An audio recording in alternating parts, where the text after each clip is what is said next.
အားလုံးပဲမင်္ဂလာပါဟုတ်ပြီကျွန်တော်တို့မနေ့တော့ lesson လေးကိုပြန်သွားလိုက်ရအောင်ဟုတ်ပြီကျွန်တော်တို့မနေ့တော့လိုတာကြတော့ဘာတော့ဆိုရင်ကျွန်တော် run ကြည့်လိုက်မယ်ကျွန်တော်တို့ဒီနားလေးမှာကျွန်တော်တို့လူပုံလေးနဲ့ dot cloud ပုံလေးပေါ်ခြင်းတယ်အဲ့တော့ကျွန်တော်တို့ဖောက်ဝဲဆန်းနေပြီးတော့ဖောက်ဝဲဆန်းဆိုရယ် website ကနေပြီးတော့ကျွန်တော်တို့ free icon တွေကိုယူပြီးထည့်ကြမယ်အဲ့တော့ကျွန်တော်တို့ဖောက်ဝဲဆန်း website ကနေသွားမှာဆိုကျွန်တော်တို့ browser ကနေပြီးဖောက်ဝဲဆန်းလို့ရရှာလိုက်မယ်ဟုတ်ပြီကျွန်တော်တို့ browser မှာဖောက်ဝဲဆန်း cdn ဆိုပြီးရရှာလိုက်မယ်ဟုတ်ပြီဒီမှာဒါဆိုရင်ကျွန်တော်တို့ဒီ https://foundation.com နောက်ပြီးတော့ sniped snippet ဆိုတဲ့ link လေးရှိတယ်အဲ့ website ကိုဝင်လိုက်မယ်အဲ့တော့ကျွန်တော်တို့ဖောက်ဝဲဆန်းနဲ့ကျွန်တော်တို့ရဲ့ project နဲ့ချိတ်ဆက်မဲ့ web စာမျက်နှာလေးကိုရောက်သွားပြီဒါဆိုအဲ့ဒါကိုကျွန်တော်တို့ချိတ်ဆက်ခြင်းလွယ်လွယ်လေးပဲဒီနေရာလေးမှာကျွန်တော်တို့ copy ကူးစရာလေးသူကကုတ်ကလေးတွေပေးထားတယ်အဲ့ကုတ်ကလေးတွေကို copy ကူးလိုက်မယ်ဟုတ်ပြီ copy ယူလိုက်မယ်ဒါဆိုကျွန်တော်တို့သုံးလို့ရပြီ copy ကူးပြီးတော့ကျွန်တော်တို့ရဲ့ဒီ lesson.html ဆိုတဲ့အထဲမှာကျွန်တော်တို့ထည့်လိုက်မယ်အဲ့ကောင်ကိုကျွန်တော်တို့တက်စီဖြစ်သွားအောင်ကျွန်တော်တို့ head ထဲဆိုရင် head ထဲမှာပဲထည့်လိုက်မယ်ဟုတ်ပြီနော်ဒါဆိုရင်ဒါကြီးထည့်လိုက်ရင်ကျွန်တော်တို့သုံးလို့ရပြီဒါပေမဲ့သူက online ပေါ်ကနေသုံးတာဖြစ်တယ်download ဆွဲပြီးသုံးတာမဟုတ်တဲ့အတွက်ကျွန်တော်တို့ line ဖွင့်ထားဖို့တော့လုံးမယ်ဘာလို့လဲဆိုတော့ကျွန်တော်တို့ရဲ့ website မှာသုံးမယ်ဆိုရင်ဒါလွယ်လွယ်လေးပဲ website ဆိုတဲ့သဘောကလည်း line ဖွင့်မှသုံးရတာဆိုတော့ကျွန်တော်တို့ဘာမှသိထူးပြဿနာမရှိဘူးပေါ့ line ဖွင့်မှသုံးရတာဆိုတော့ဟုတ်ပြီဒါဆိုထည့်လိုက်ရင်ကျွန်တော်တို့သုံးလို့ရပြီသုံးတဲ့နည်းကိုကျွန်တော်တို့ဒီမှာရှာကြည့်လိုက်မယ်ကျွန်တော်ထားပါတော့ကျွန်တော်တို့လူပုံလေးရှာမယ်ဗျာဟုတ်ပြီကျွန်တော်တို့အဲ့ icon တွေကိုကျွန်တော်တို့ကိုလိုချင်တဲ့ icon ကိုရှာချင်တယ်ဆိုရင်ကျွန်တော်တို့ဒီ Powerdirector ဆိုတဲ့ website ကိုပဲပြန်သွားလိုက်မယ်ပြန်သွားပြီးတော့ကျွန်တော်တို့ဒီဘက်မှာ icon ဆိုတာရှိတယ်အဲ့ icon ဆိုတဲ့ဟာကိုနှိပ်လိုက်မယ်ဟုတ်ပြီဒါဆိုရင်ကျွန်တော်တို့ icon တွေရှာတဲ့ search box လေးတစ်ခုတွေ့လာဒါဆိုကျွန်တော် user လို့ရှာကြည့်လိုက်မယ် user လို့ရှိမလားမသိဘူး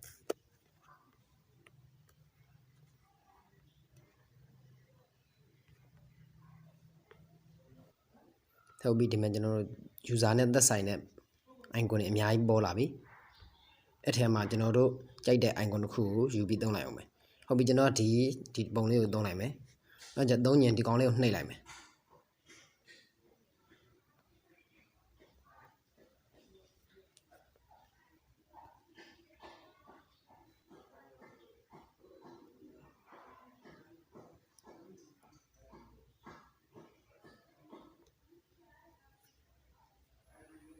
ဟုတ်ပြီဒါဆိုရင်ကျွန်တော်တို့က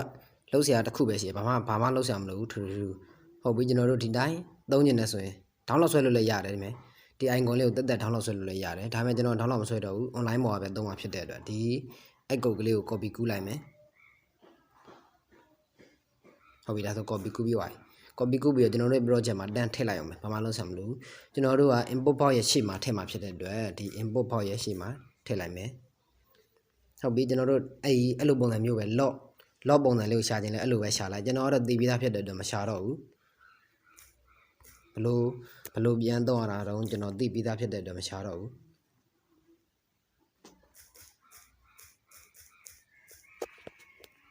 ဟုတ်ပြီဒါဆိုရင်ကျွန်တော်တို့ဒီမဲ့ရပြီနော်ကျွန်တော်တို့မဲလေးနှစ်ပုံရပြီဒါပေမဲ့ကျွန်တော်တို့အမဲတွေမကြိုက်ဘူးအဖြူထားခြင်းလည်းဖြစ်တဲ့အတွက်အဖြူထားလိုက်မယ်အဲ့တော့ကျွန်တော်တို့ CSS ထဲကိုသွားလိုက်မယ်ဟုတ်ပြီ CSS ထဲသွားပြီးတော့ကျွန်တော်တို့ရဲ့ icon တွေကိုပြောင်းမှာဖြစ်တဲ့အတွက် icon တွေကဘယ်ထက် icon တွေတုံးဆိုတော့ကျွန်တော်တို့ .input import ကျွန်တော်တို့ import class ထဲမှာရှိတဲ့ icon i လေးတွေပေါ့ဒီမှာတစ်ချက်ကြည့်လိုက် i ဆိုတဲ့ tag နဲ့ရေးထားတာအဲ့တော့ကျွန်တော်တို့ i ဒီမှာကြည့်ကြ i ဆိုတဲ့ tag ကလေးနဲ့ရေးထားတာအဲ့တော့ကျွန်တော် i ဆိုပြီးသုံးမယ်သုံးပြီးတော့ကျွန်တော်တို့ဘာတွေပြင်မလို့ဆိုတော့color ပြင်လိုက်မယ် color ကို white ထားလိုက်မယ်ဟုတ်ပြီဒါဆိုရင်ကျွန်တော်တို့အဖြူအောင်လေးဖြစ်သွားပြီဒါဆိုရင်ကျွန်တော်တို့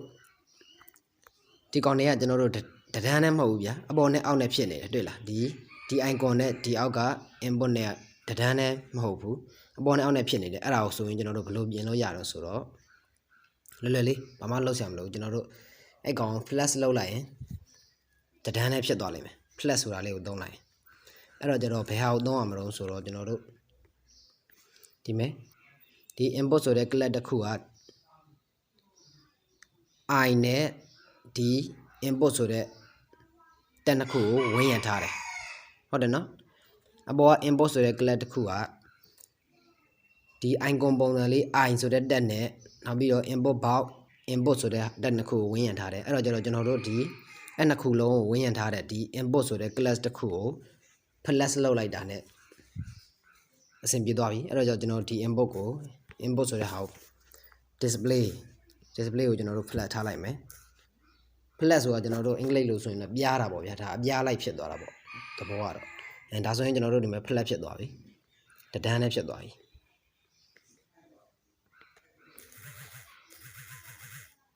ဟုတ်ပြီနော်ဒါပေမဲ့ကျွန်တော်တို့ကဒီမဲ့ဒီကောင်လေးကိုကျွန်တော်တို့အပေါ်တက်နေသေးအဲ့တော့ကျွန်တော်အလဲလောက်ထားလိုက်မယ်အလဲထားခြင်းကျွန်တော်တို့ဘလို့ထားရအောင်ဆိုတော့ကျွန်တော်ရှားကြည့်လိုက်အောင်မယ် Google မှာရှားပြလိုက်မယ်အဲ့တော့ကျွန်တော်တို့ down လိုက်အလဲကောင်ထားခြင်းလားအပေါ်နဲ့အောက်ရဲ့အလဲကောင်တက်တယ်ကိုထားခြင်းလားအဲ့တော့ကျွန်တော် vertical ပေါ့ down လိုက် TICAL sorry CAL vertical ALIGN align vertical align CNDE center in CSS ကျွန်တော်တို့က CSS ရေးတာဖြစ်တယ်ဟုတ်ပြီဒါဆိုချက်ကြည့်လိုက်မယ်ဒါဆိုရင် center element horizontally and vertically margin auto တဲ့ center align element ဒီကောင်ကျွန်တော်တို့ပုံလေးကြည့်ပြီးတော့လဲကျွန်တော်တို့ကဘယ်လိုပုံစံလိုချင်တာအောင်ကြည့်လို့ရတယ် test align center တဲ့ဒီပုံမကြဘူးကျွန်တော်တို့ကအပေါ်အောက်ကိုအလဲကောင်ရောက်ချင်တာဖြစ်တဲ့အတွက်ဘယ်ကောင်ထားလိုက်မလို့ဒီကောင်လည်းမစိုးပတ်တင်နဲ့ဒီကောင်ပတ်တင်နဲ့လောက်တာဟုတ်ပြီကျွန်တော်ဒီပုံစံလေးကြိုက်တယ်ဗျာအဲ့တော့ကျွန်တော်ဒီပုံစံလေးနဲ့ထားကြည့်လိုက်မယ်သူကရေးနေရတက် align center နဲ့ပတ်တင်နဲ့ကိုရေးရတယ်တဲ့ဒီမဲ့သူအောက်ကရေးပြထားတယ်တက် align မှာ center လို့ထားလိုက်တယ်နောက်ပြီးတော့ပတ်တင်ကကျတော့ဘလောက်ပဲစဲနောက်ပြီးတော့အနောက်က0ထားရတယ်ထပ်ပြီးအားဆိုကျွန်တော်တို့လောက်ကြည့်လိုက်အောင်အဲ့တော့ကျွန်တော်တို့က i လေးတွေကို icon လေးကိုလုံးမှာဖြစ်တဲ့အတွက် padding padding ကိုကျွန်တော်တို့ဘေးဘက်မှာဘလောက် pixel စီလောက်ထားလိုက်မှာတော့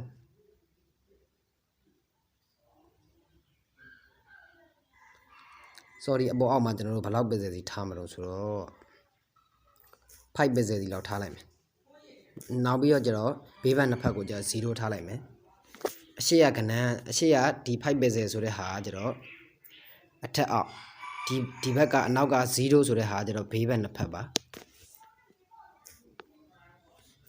နောက်ပြီးတော့ test align က center ဟုတ်ပြီကျွန်တော် run ကြည့်လိုက်အောင်ဟုတ်ပြီဒါဆိုရင်ကျွန်တော်တို့ဒီမဲ့တဒန်းနဲ့ဖြစ်သွားပြီဒါဆိုရပြီဟုတ်ပြီဒါဆိုရင်ကျွန်တော်တို့သင်ခန်းစာပြီးဆုံးပြီကျွန်တော်တို့မနေ့ကသင်ခန်းစာလေးတွေကိုကျွန်တော်တို့သင်ခဲ့တဲ့ဟာလေးတွေမှာကျွန်တော်တို့မရတော့ဘူးထင်တဲ့ရင်းနှီးကိုကျွန်တော်တို့တစ်ချက်ပြန်ပြော့ပြပေးမယ်သေချာရှင်းပြပေးမယ်အဲ့ထဲမှာကျွန်တော်ရွေးချယ်ထားတဲ့ဟာကဘာလို့ဆိုရင်ဒီ padding ဆိုတဲ့ဟာနဲ့ margin ဆိုတဲ့ဟာဟုတ်ပြီ padding margin ကိုကျွန်တော်ဥပမာပေးမယ်ဥပမာပြမယ်ဆိုတော့ကျွန်တော်တို့ဘယ်လိုတုံးဆိုရင်ကျွန်တော် Sketchware နဲ့ဥပမာပြပေးမယ်ဗျာနော် Sketchware ကဒီတိုင်းဖန်တီးလို့ရဆိုတော့ကျွန်တော် Sketchware နဲ့ဥပမာပြပေးလိုက်မယ်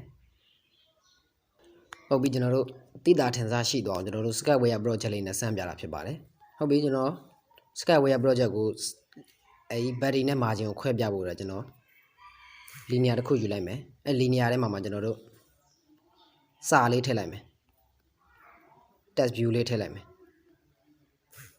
ဟုတ်ပြီဒီကောင်ကိုကျွန်တော်အလယ်မှာပဲထားရမယ်ဒါလောလောဆယ် battery နဲ့ margin မပါသေးဘူးဒီထက်က battery margin လည်းအဲသဘောတရားချင်းတူတူပဲ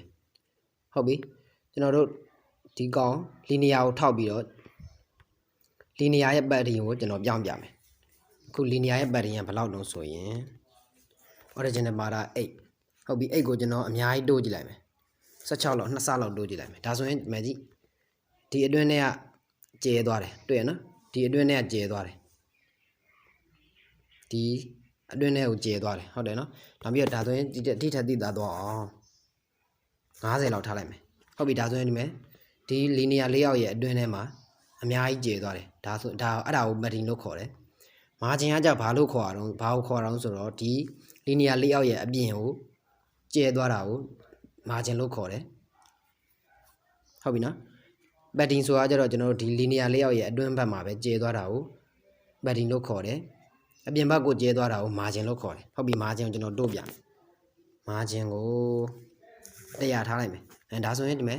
သူ့ရဲ့ဘေးဘက်ဒီမှာအများကြီးကျဲသွားတာဖြစ်တယ်ဟုတ်ပြီနော်ဟုတ်ပြီအဲ့ဆိုရင်ကျွန်တော်တို့နားလည်လဲမလို့ထင်တယ်ကျွန်တော်တို့ဒါဆိုရင်တော့ဒီ HTML သင်ခန်းစာကိုဒီမှာလည်းခဏနားလိုက်ချင်ပါတယ်နောက်နေ့ကျမှကျွန်တော်တို့သင်ခန်းစာတက်ဆက်တက်ကြပါဗျာကျွန်တော်တို့ project လေးတွေဖန်တီးရင်းနဲ့ဟုတ်ပြီနော်ဟုတ်ပြီအဲ့ဆိုရင်တော့ကျွန်တော်တို့ဒီဗီဒီယိုလေးတော့လောက်ပါပဲလို့အားလုံးကိုကျေးဇူးတင်ပါတယ်